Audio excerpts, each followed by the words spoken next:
तेरा राम जी करेंगे बेड़ा पार, उदासी मन काहे को डरे। राम राम बाबा जी। तुम कौन हो बालक, तुम्हारा नाम क्या है?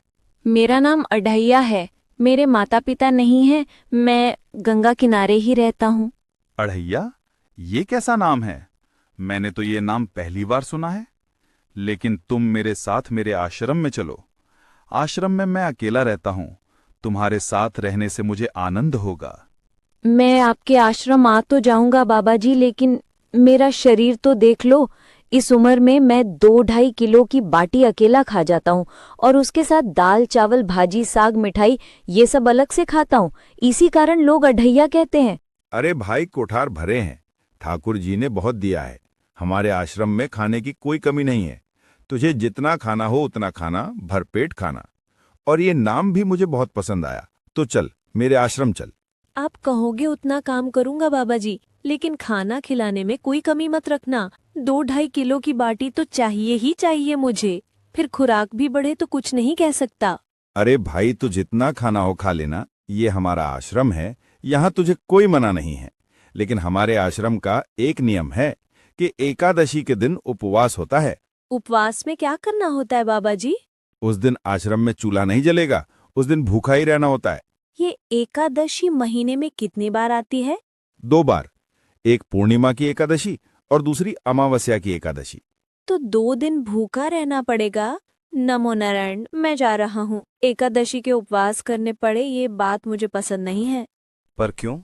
15 दिन में एक बार तू भरपेट फल खा लेना, दूध ज्यादा पी लेना।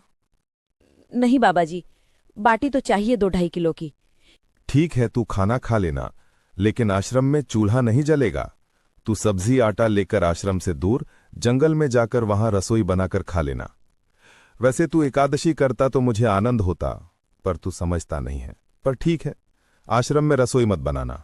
मुझे बचपन से ही गरीबी ने कई कला सीख दी हैं। मुझे खाना बनाना आता है बाबा जी। कल एकादशी है, आप मुझे रसोई का सामान दे देना, मैं बाहर जाकर खाऊंगा। आप यहाँ एकादशी करना। बेटा, अभी भी कह रहा हूं, आश्रम के नियम का उल्लंघन मत कर।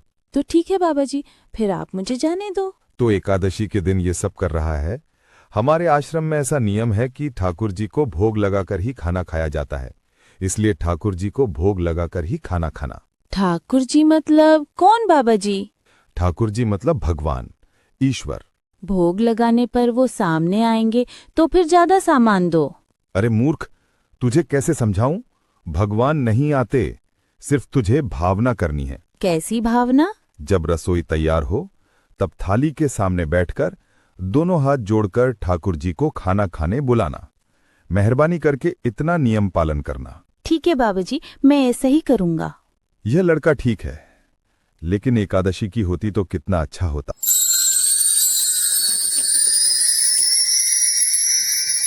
गुरुदेव के ठाकुर, अब खाना खा लो, भोजन तैयार है। ओ भैया, आप कौन है? गुरुजी का ठाकुर हूँ।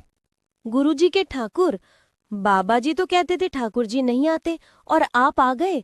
बाबा जी ने मुझे ठगा, और आपने भी। कुछ तो मर्यादा रखो ठाकुर। तुरंत दूसरे की बनाई रसोई पर टपक पड़े।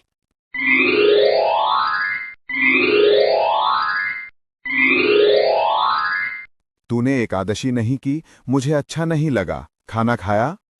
क्या खाऊं? बाबा जी का ठुल्लू। ये आपके ठाकुर मान मर्यादा और विवेक समझते हैं या समझ नहीं आता?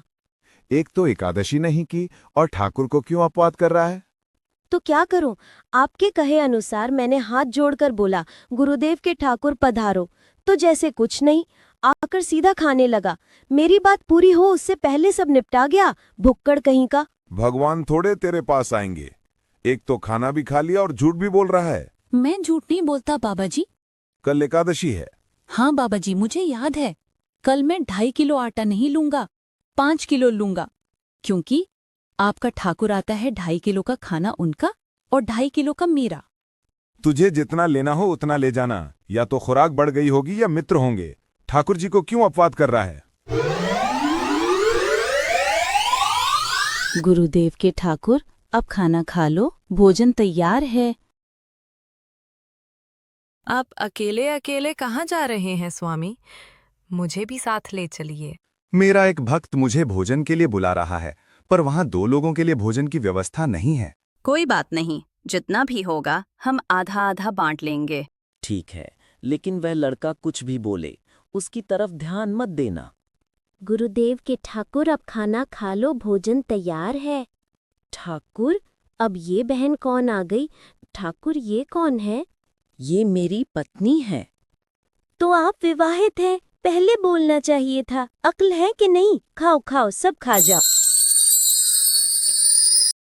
आज क्या हुआ? एकादशी की ऐसे की तैसी। पर हुआ क्या? आपको मुझे बताना तो चाहिए। ठाकुर तो आया, लेकिन वो विवाहित है, और ये बात मुझे बताना चाहिए था ना। विवाहित है मतलब? दोनों पति पत्नी आए थे, निर्लज और चुपचाप हंसते थे। मैं इतना गुस्सा करूं और उनको कोई लेना देना ही नहीं। दोनों खाकर चलते बने। वो बहन अपने घर में रसोई नहीं बनाती होगी। क्या बकवास कर रहा है? तुझे क्या हो रहा है? ठाकुर तेरे पास थोड़ी ना आएंगे। कल एकादशी है।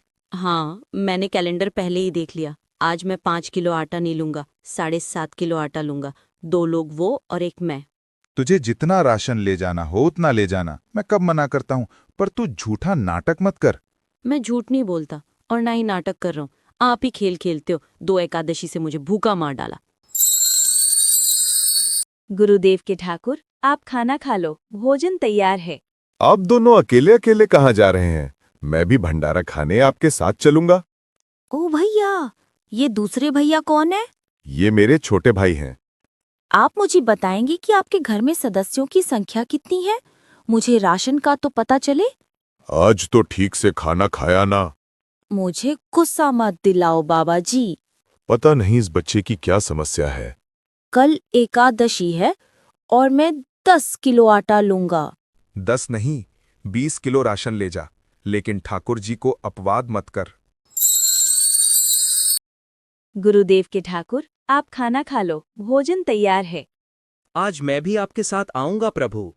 चलो हनुमान, वहां कुछ बोलना नहीं, चुपचाप भोजन पा लेना। ठाकुर, ये दूसरे भैया कौन है? वो मेरा सेवक है। खा लो, सब खा लो। आज एकादशी है। ठीक है, आज मैं 12.5 किलो आटा ले जाऊंगा। कुछ भी हो जाए, आज उन्हें सबक सिखाऊंगा।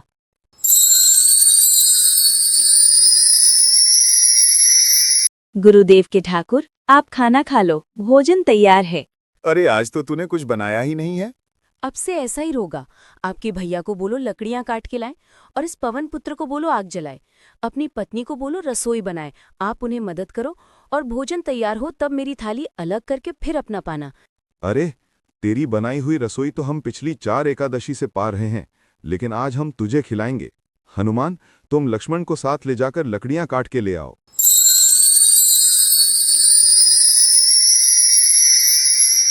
अड़या, अब आओ। पहले मेरी थाली अलग कर दो। अरे भाई, तुझे जितना खाना हो उतना खाना, लेकिन पहले हम ठाकुर जी को भोग लगा देते हैं। ठाकुर को भोग लगाना कहाँ बाकी रहा?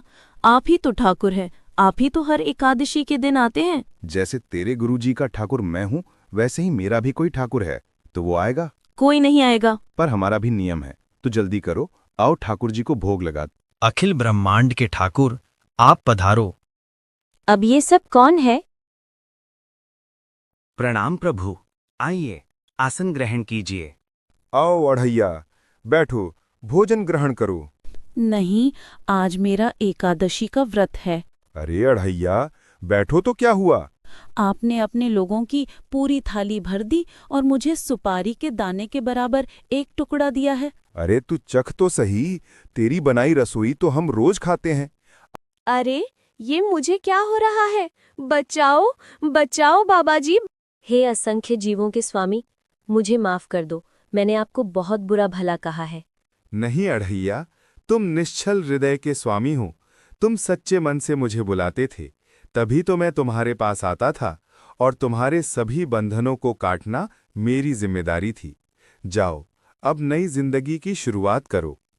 मैं अभी आया, उससे पहले ठाकुर जी और ठाकुर के ठाकुर जी, आप यहाँ से कहीं गए तो आपको राम दुहाई है। मैं अभी आया। अरे अढ़ैया, बैठो तो, क्या हुआ? बाबा जी, कितने साल से ठाकुर मंदिर में विराजे हैं?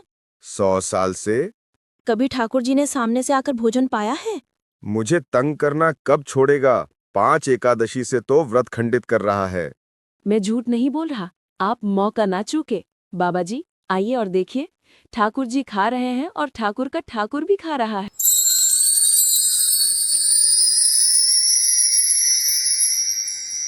तू महान है, अरे तू महान है अढ़ैया।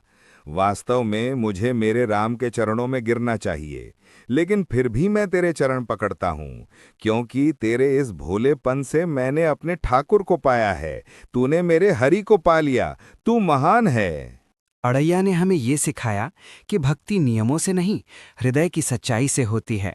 जब मन निर्मल होता है तो ठाकुर भी भक्त के लिए भोजन बनाते हैं, और जब हृदय में प्रेम हो तो ईश्वर भी साधारण मनुष्य बनकर धरती पर अवतरित होते हैं।